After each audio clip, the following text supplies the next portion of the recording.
Good evening दोस्तों। आज मैंने आलू भिंडी की सब्ज़ी बना रखी है। आलू भिंडी की सब्ज़ी बनाने के लिए सबसे पहले मैंने उसको वॉश कर लिया अच्छे से। उसके बाद मैंने बारीक कट के प्याज को भी, भिंडी को भी और आलू को भी काट दिया। उसके बाद मैंने कढ़ाई रख दी है और उसमें मैंने तेल डाल दिए हैं और कुछ जीरा का छौंक भी डाल दिए हैं। उसके बाद मैंने प्याज जो काटा था वो भी डाल दिए हैं। उसके बाद फिर मैंने जो मेरी भिंडी और आलू था मिक्स वो मैंने डाल दिया था, क्योंकि बच्चों की सबसे फेवरेट वेजिटेबल आई थिंक सबके बच्चों की भिंडी आलू ही होती है, भिंडी होती है। बट मेरी भिंडी कम थी तो मैंने भिंडी आलू की सब्ज़ी बनाई थी।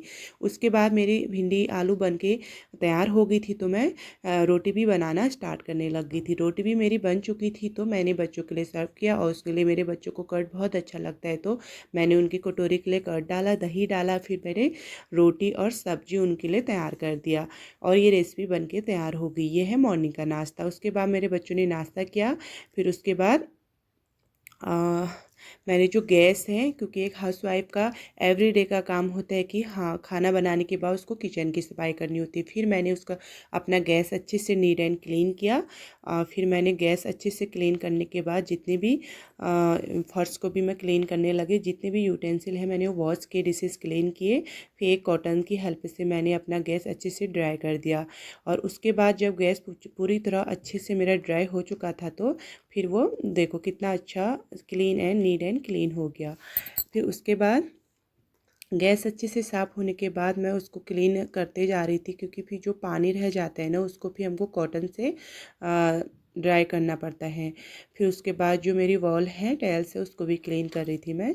और तो फिर उसके बाद मैं अभी भी फ़र्श को अपना क्लीन कर रही हूँ किचन का, क्योंकि ये रोज़ का ही काम होता है एवरी वुमन, एवरी हाउसवाइफ का।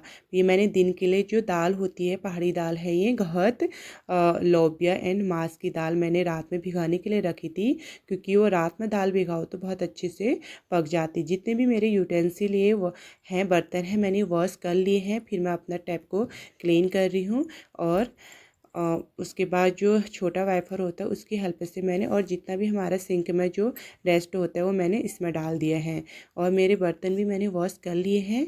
और उसके बाद मैंने मेरा किचन भी अच्छे से मैंने अपने बर्तनों को सेट कर लिया है।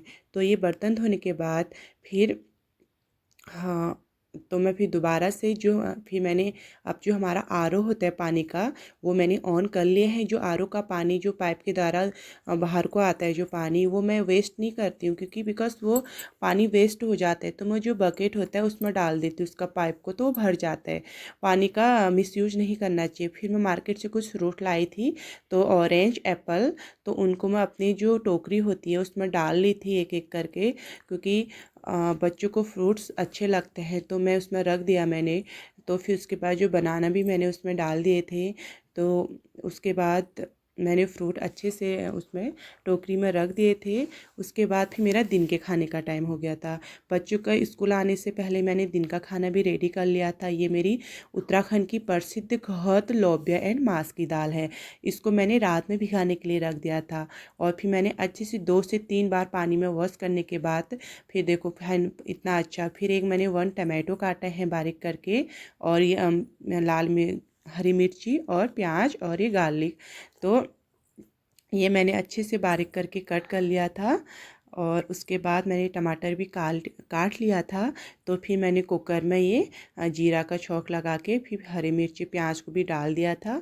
उसके बाद देखो ये मैं इसको अच्छे से ब्राउन होने तक कड़छी चलाते जा रही हूँ जब तक मेरा प्याज ब्राउन ना हो जाए।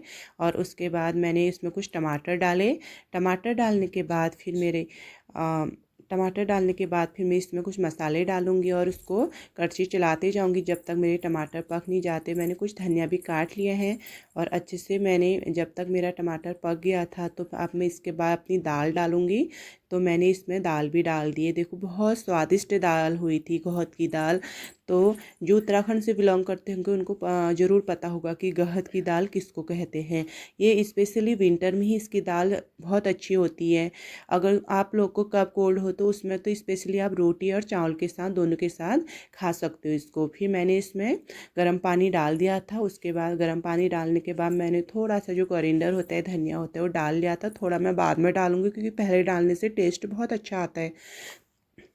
उसके बाद मैंने कुकर में ढक्कन लगा के उसमें 6 से 7 सीटी आने दी, क्योंकि मैंने बॉयल पानी डाला था उसमें। उसके बाद मेरे मैंने 6 से 7 सीटी आने के बाद तो फिर देखो इसमें मेरी सीटी आ रही है। फिर फाइनली मेरा ये दाल बन के तैयार हो गया है। ये हम खाना बच्चों के साथ हम छत में खा रहे हैं। खुद की दाल बन के तैयार हो गई। अब जो मेरा राइस है इसको मैं थाली में सर्व कर रही हूँ। और अभी मैं बच्चों के लिए चावल डाल ली हूँ। और चावल डालने के बाद जो उड़द की दाल है, देखो कितना अच्छा रेसिपी दिख रहा है ना। दिखने में इतना अच्छा लग रहा है, खाने में भी इससे ज़्यादा स्वादिष्ट था। फिर मैंने फिर इसमें जो हमारा राइस होता है चावल के साथ मैंने दाल को सर्व कर लिया है। और फिर देखो